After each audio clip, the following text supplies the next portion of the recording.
بالله من الشيطان اللعين الرجيم. بسم الله الرحمن الرحيم. الحمد لله رب العالمين، والصلاة والسلام على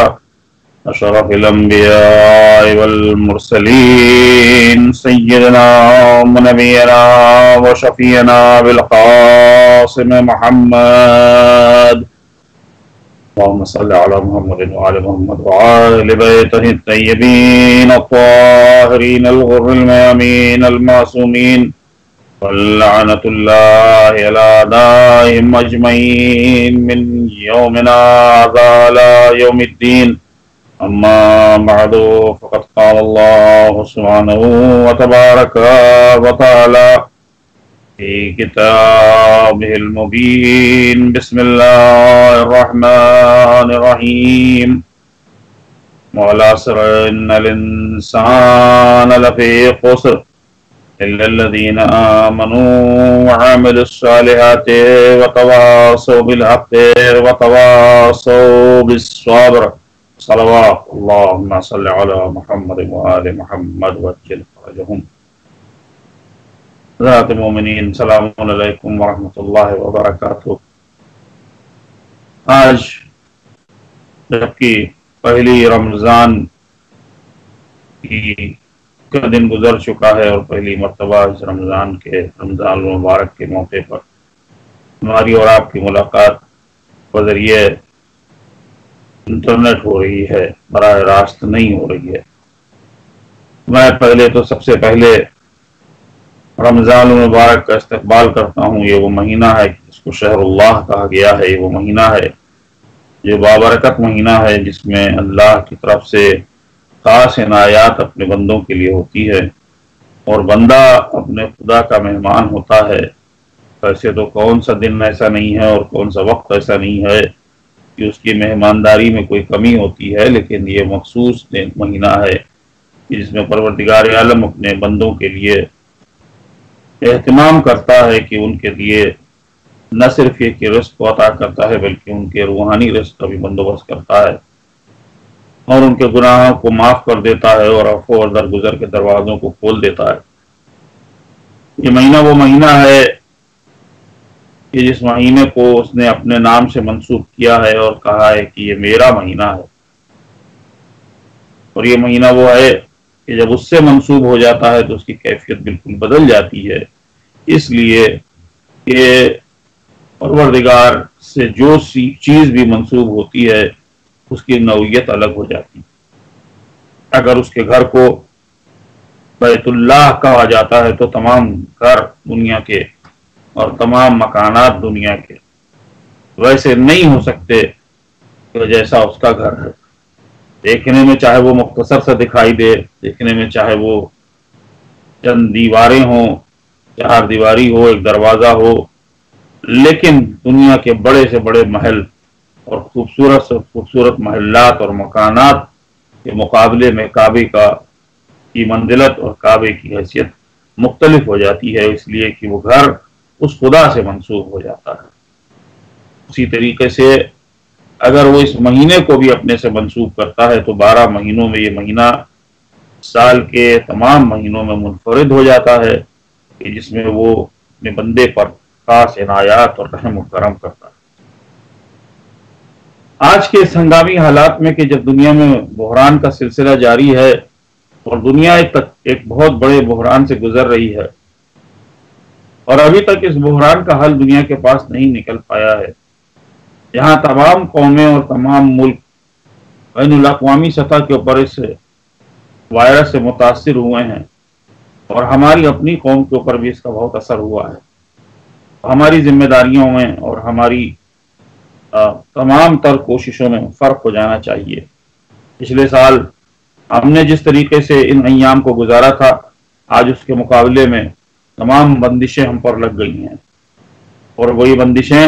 بعض وقت بری بھی لگتی ہیں اور بعض وقت اچھی بھی لگتی ہیں۔ بری اس لیے لگتی ہیں کہ اب ہمارے لیے کہیں جانا آنا، ملنا اور اجتماعی طور پر پروگرام کرنا، مجالس کرنا، محافل کرنا، باجماعت نماز کا ادا کرنا، جمعے کی نماز میں شرکت کرنا، اور اجتماعی طور پر بہت سے اعمال کو انجام دینا ناممکن ہو گیا، اور اس میں بہتر یہی ہے کہ احتیاط برتی جائے، اور تمام لوگوں کے لیے یہ احتیاط ضروری ہے۔ اس طریقے سے بیماری پھیلنے کا ڈر ہے، اس لیے ضروری ہو جاتا ہے کہ کوئی بھی شخص اگر اسے احتمال ہو جائے یا تو وہ خود بیمار پڑ جائے گا، اور یا پھر ایسا ہو جائے گا کہ اس کے عمل کی وجہ سے دوسرے لوگ بیمار پڑ سکتے ہیں، تو یہ واجب ہو جاتا ہے کہ وہ پوری احتیاط رکھے اور بجا لائے، جیسا کہ ڈاکٹرز اور سائنس اور میڈیکل سائنس کہہ رہی ہے۔ اس لیے ہمارے لیے ضروری ہو جاتا ہے کہ نہ صرف یہ کہ ہم اپنا دفاع کریں، بلکہ دوسروں کا بھی دفاع کریں۔ بنی نوع انسانیت کی ذمہ داری ہمارے اوپر ہے۔ ایک جان کو بچانا ویسے ہی ہے کہ جیسے پوری انسانیت کو بچانا ہے، اور ایک جان کو لے لینا ویسے ہی ہے کہ جیسے پوری انسانیت کو لے لیا ہو۔ اس لیے ضروری ہے کہ احتیاط برتی جائے، اپنے گھر پر بھی احتیاط برتی جائے، گھر سے نکلتے وقت بھی اگر اشد ضروری ہے جانا تو گھر سے نکلیے، اور اگر ضرورت نہیں ہے ہرگز گھر سے نہ نکلیے۔ ایسے موقع پر بہت سے لوگ ایسے ہیں کہ جن کے اوپر بہت اثرات ہوئے ہیں، اور ان اثرات کی بنا پر ان کی زندگی میں بہت سی تبدیلیاں آ گئی ہیں۔ آج کی مجلس اور آج کی یہ تقریر کیونکہ تمہیدی گفتگو ہے، لہٰذا میں چاہتا ہوں کہ کچھ باتیں اس سلسلے میں آج کر لوں، تو پھر انشاءاللہ مختلف موضوعات پر ارادہ ہے کہ بیان کو جاری رکھوں گا۔ اس طرح کی تقاریر میں ایک مشکل اور بھی ہے کہ اب مجمع میرے سامنے نہیں ہے اور لوگ میرے سامنے نہیں ہیں، تو اس لیے تقریر کرنا بھی مشکل ہو جاتا ہے۔ اب جو گفتگو ہے وہ بس اپنے سے ہی ہے اور کسی اور سے نہیں ہے، لیکن آپ تک آواز اگر پہنچ رہی ہے تو انشاءاللہ ثواب کا ذریعہ بنے گا، اور آپ کے لیے بھی ثواب کا ذریعہ بنے گا۔ تو عزیزو، ایک ذمہ داری میں نے عرض کیا کہ ہم سب کی ہے کہ ہم صحیح طریقے سے وہی پابندی کہ جس کا حکم دیا گیا ہے اس کے اوپر عمل کریں۔ کیا معنی ہے اس کے؟ کہ جس طرح سے دین میں کہا گیا ہے کہ امر بالمعروف اور نہی عن المنکر سماج اور معاشرے کے لیے ضروری، یعنی کیوں؟ اس لیے کہ اگر معاشرے میں کوئی بیماری پھیل جائے تو اس کا دفاع اور روک تھام کرنا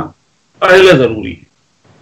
اور کوشش یہ ہونی چاہیے کہ بیماری اول تو آئے نہیں، اور اگر آ جائے تو مزید پھیلے نہیں۔ بالکل وہی کیفیت جیسی اس وقت کورونا کی ہے کہ کورونا کی وجہ سے جو لوگ بیمار ہو گئے ہیں ان کو تحفظ کرنے کی ضرورت ہے، اور جو نہیں ہیں ان کو احتیاط برتنے کی ضرورت ہے۔ ماسک پہنے، گلوز پہنے، اور گھر میں کسی بھی چیز کے آنے پر، چاہے وہ میل ہو، چاہے وہ آپ کی گروسری ہو، اور مختلف چیزیں ہوں، اس کو لانے کے بعد احتیاط برتیں، اس کی صفائی کریں ایسی کہ جس سے وہ آپ تک نہ پھیلے کورونا، اور وہ چیز صاف ہو جائے اور آپ کے استعمال میں آئے۔ ساتھ ہی ساتھ دوسروں سے دوری برقرار رکھیں، اور یہ دوری برقرار رکھنے کے لیے اس لیے کہا گیا ہے تاکہ اگر دوری برقرار رہے گی تو دوسرے لوگ بیمار نہیں ہوں گے، اور آپ تک بھی بیماری نہیں آئے گی اگر آپ بیمار نہیں ہیں۔ احتیاطاً یہ چیزیں ضروری ہیں، اور اس سلسلے میں ویسے ہی کیفیت ہے کہ جیسے امر بالمعروف اور نہی عن المنکر کی ہوتی ہے کہ اگر معاشرے میں ایک کوئی برائی آ جائے تو اس برائی کو روکنا ضروری ہوتا ہے، اور اگر اتفاق سے ایسا ہو کہ نہیں برائی پھر بھی آ گئی روکنے کے باوجود، تو اس برائی کو بڑھنے سے بھی روکنے کی ضرورت ہوتی ہے۔ لہذا واجب ہو جاتا ہے کہ کوئی نہ کوئی امر بالمعروف اور نہی عن المنکر کے لیے کھڑا ہو، اور اس بات کا خیال کرے کہ معاشرہ پلیدگی سے اور برائیوں سے محفوظ ہو جائے۔ اب اس سلسلے میں جو آج شرائط لگا دی گئی ہیں کہ مثلا گھر سے نکلنے کی شرط ہے، اور بازاروں کو اور دکانوں کو اور بزنسز کو بند کر دیا گیا ہے، وہ اسی لیے کیا گیا ہے تاکہ اس سے پابندی لگنے سے اس کے بڑھنے میں اضافہ نہ ہو اور کورونا کی بیماری کو روک تھام کیا جا سکے۔ اب سوال یہ ہے کہ کیا ہم پر یہ واجب ہے؟ تو یقیناً آپ دیکھیے کہ ہمارے علماء نے الحمدللہ چاہے وہ کوئی بھی عالم دین ہو، چاہے وہ ہمارے اپنے محلے کے عالم دین ہو، یا ہمارے جمعہ مسجد کے، یا عالمی سطح کے اوپر جو علماء موجود ہیں، ان سب نے یہی کہا ہے قانوناً بھی اور جو ماہرین کہہ رہے ہیں ان کے بتائے ہوئے راستے پر ہی چلنا ضروری ہے۔ اور اس سلسلے میں انہوں نے یہ بہت احتیاط بیان کی ہے کہ آپ مکمل احتیاط رکھیے اور لوگوں تک بیماری بڑھنے سے بچائیے اپنے آپ کو اور دوسروں کو۔ اگر آپ کی بے خیالی کی وجہ سے اور لاپرواہی کی وجہ سے یہ بیماری دوسروں تک پھیلی تو ذمہ دار آپ۔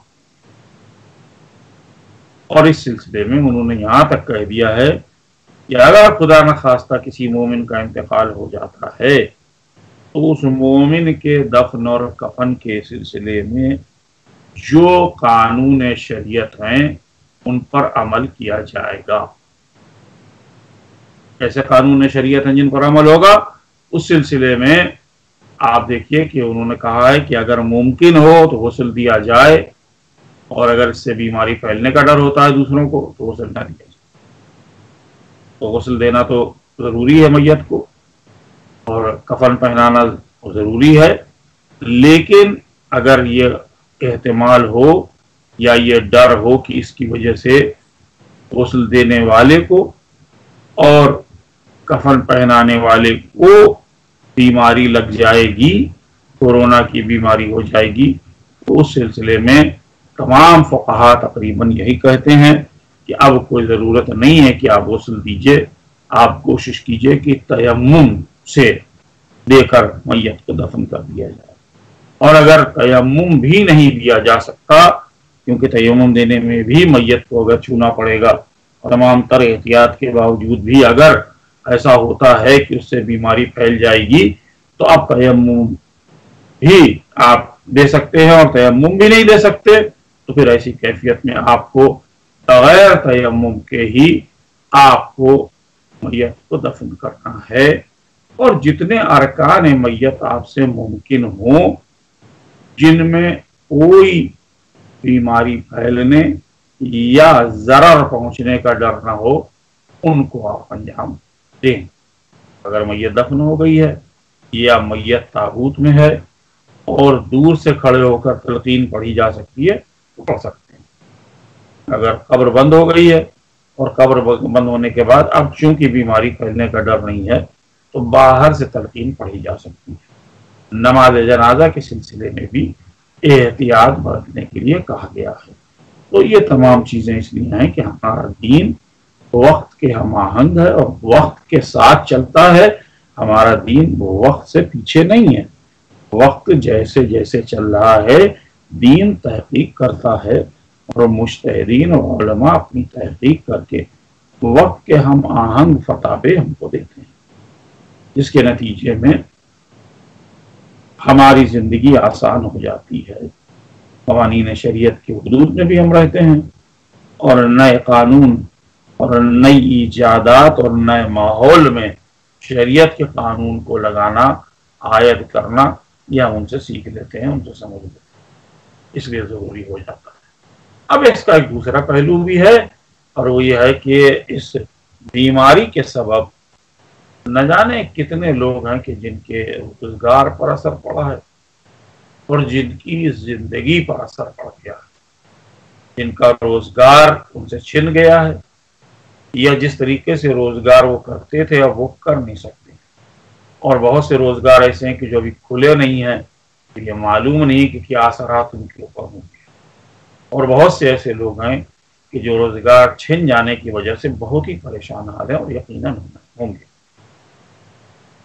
پورے عالم کے پوری دنیا کا یہی حال ہے، اسلامی دنیا میں بھی وہی کیفیت ہے، عرب دنیا میں بھی وہی کیفیت ہے،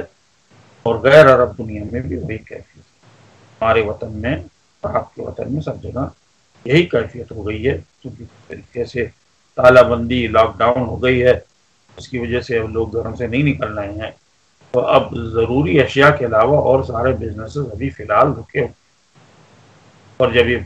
عرصے کے بعد جب اسے کھولا جائے گا تو پتہ چلے گا کہ ان بزنسز کے اوپر، ان تجارت کے اوپر کیا کیا اثرات ہوئے، اور وہ اب آگے بزنس کر پائیں گے، تجارت کر پائیں گے یا نہیں کر پائیں گے۔ ابھی اس کا تعین نہیں ہو سکا ہے، لیکن انشاءاللہ ہمیں امید ہے کہ لوگوں کے حالات بہتر ہوں گے۔ لیکن اس دوران جب دوسرے مومنین جن کا روزگار چھن گیا، جن کی اعلی اولاد ہے، جن کے ماں باپ ہیں، جن کے عزیز و اقارب ہیں، ذمہ داریاں ہیں، اور ان کو وعدہ کرتے ہیں، لیکن روزگار چھن جانے کی وجہ سے ان کی تکالیف بہت زیادہ ہو گئی، ہم ان سب کے لیے پہلے تو دعا کرتے ہیں کہ پروردگار ان کی مشکلات کو آسان کر، اس سے بڑھ کر کے کوئی رزاق ہے نہیں، اور وہی بہترین رزق کا دینے والا ہے۔ اگر وہ رزق فراہم کرنا چاہے گا تو کوئی اس کو روک نہیں سکتا ہے، رزق اس تک پہنچ جائے گا۔ تو ہم دعا کرتے ہیں اللہ سے کہ رزق میں کوئی رکاوٹ اگر آ گئی ہے تو اسے دور کر دے، اور جن کو رزق مل رہا ہے اس میں اضافہ کر دے۔ آپ حضرات سے یہ گزارش ہے کہ ان ایام میں، خاص کر کے اس مہینے میں، کچھ عمل تو آپ انجام دے سکتے ہیں۔ ان میں سے 2 عمل ایسے ہیں کہ جن کی جو رزق سے متعلق، کہ جس کے لیے ائمہ اطہار کی متواتر احادیث موجود ہیں اور احکامات موجود ہیں، جن میں آپ نے فرمایا ہے کہ اگر رزق کی تنگی محسوس ہو رہی ہے تو بعد عشاء سورہ واقعہ کی تلاوت کی جائے، اس سے رزق میں اضافہ ہوتا ہے۔ نماز شب کی تاکید کی، حد یہ ہے کہ ایک صحابی چھٹے امام کی بزم میں آیا اور اس نے شکایت کی کہ مولا میں رزق سے پریشان ہوں۔ امام نے اس سے سوال کیا کیا تو نماز تہجد پڑھتا ہے، نماز شب پڑھتا ہے؟ اس نے کہا جی ہاں۔ فرماتے ہیں تو جھوٹ بولتا ہے، یہ ناممکن ہے کہ کوئی شخص اگر نماز شب پڑھے تو اس کا رزق اس سے جدا ہو جائے، چھن جائے، اس کی تنگی۔ لہذا مومنین سے دعا ہے، گزارش ہے کہ آج کے ان ایام میں، جبکہ رمضان المبارک ہے اور اب تو گھر سے جانا بھی نہیں ہے کہیں، وقت زیادہ مل رہا ہے، تو بہتر موقع ہے کہ سحر کے وقت آپ جب اٹھتے ہیں، سحری کرتے ہیں، اسی وقت آپ اگر 10-15 منٹ کی میں اگر آپ نماز شب پڑھ لیں، یہ بہترین آپ کے لیے نجات کا بھی بندوبست ہوگا اور آپ کے رزق کے اضافے کا بھی بندوبست کر دیں گے۔ اور اس موقع پر دوسرے شیعہ نے اہل بیت اور تمام مومنین کی ذمہ داری میں فرق آ جاتا ہے، بڑھ جاتی ہے، اور وہ ذمہ داری یہ ہے کہ یہ مومنین سمجھ لیں کہ اگر دوسرا مومن کسی طریقے سے پریشان ہے تو اس مومن کو چین مل نہیں سکتا ہے۔ انسان کی فطرت یہی ہے کہ انسان اپنا پیٹ اگر بھر لے اور دوسرے کا پیٹ نہ بھرے تو یہ انسانیت نہیں ہوگی۔ اور ماشاءاللہ اس سلسلے میں یہ کہنا ہوگا کہ بہت سے مومنین نے نیو یارک میں بھی، نیو جرسی میں، ورجینیا میں اور مختلف جگہوں پر پیش قدمی کی ہے اور بہت لوگوں کی مدد کی ہے۔ اس میں انہوں نے راشن اور کھانا پہنچانے کا انتظام کیا ہے، اور یہ سلسلہ جاری ہے، اور لوگوں کو اس میں تعاون بھی کرنا چاہیے اور ان کی مدد بھی کرنی چاہیے، کیونکہ یہ موقع ایسا ہے کہ جب رمضان المبارک میں انسان بھوکا ہوتا ہے تو بھوکے کی اور پیاسے کی کیفیت کا اسے اندازہ ہوتا ہے۔ جب انسان پیاسا ہوتا ہے تو اسے پیاس اور پانی کی اہمیت کا پتہ چلتا ہے،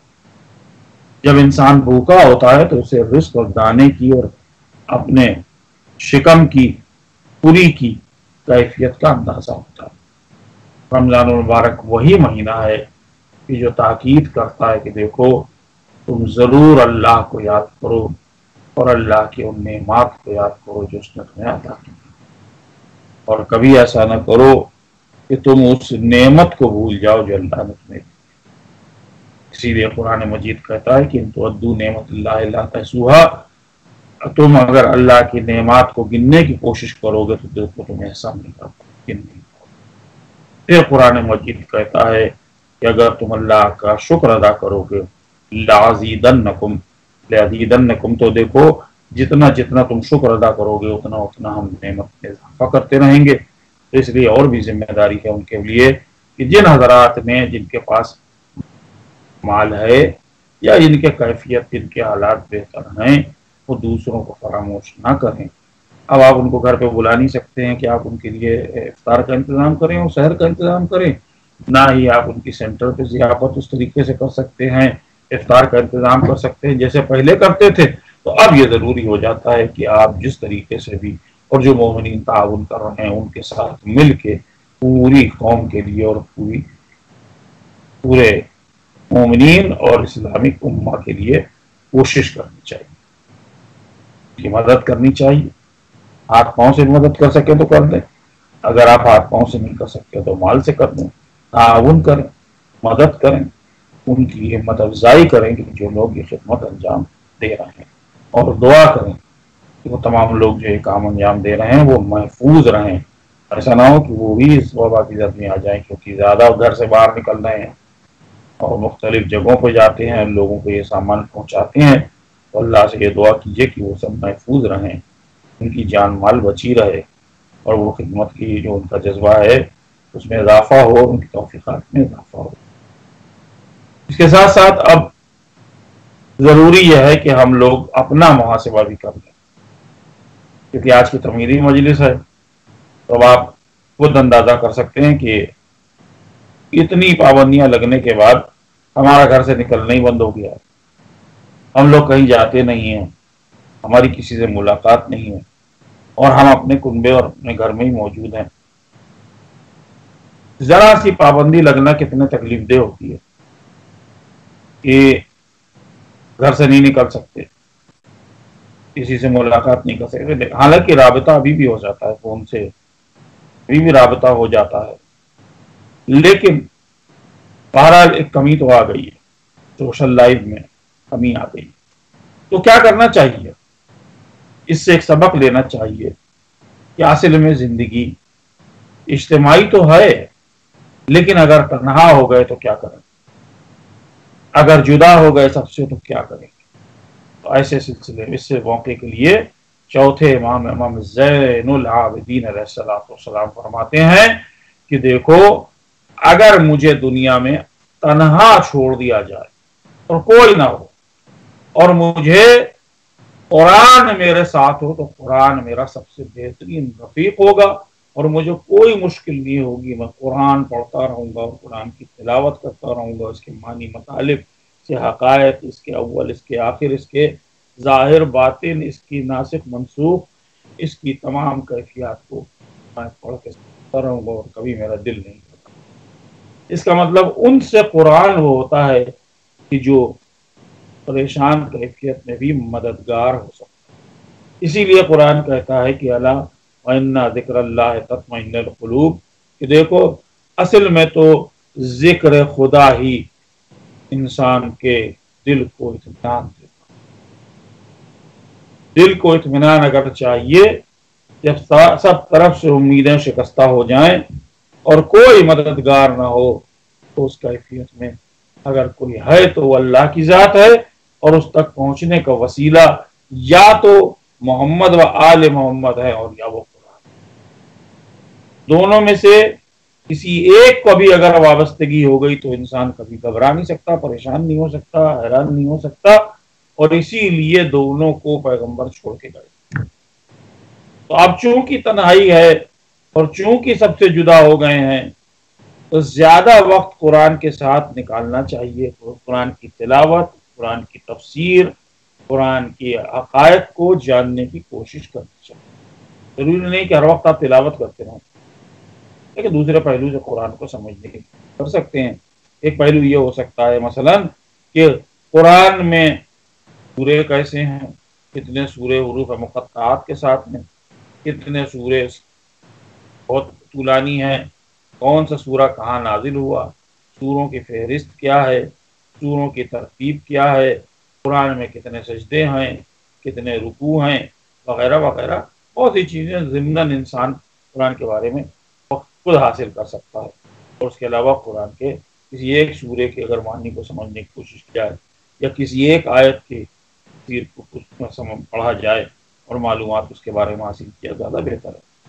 تو اس لیے پابندی لگ جانے کے بعد بھی دل کا گھبرانے کا کوئی سوال نہیں ہوتا ہے، اس لیے کہ قرآن ساتھ میں ہادی اور رہتا ہے، اور اس کے ساتھ پھر اہل بیت علیہ السلام ہیں،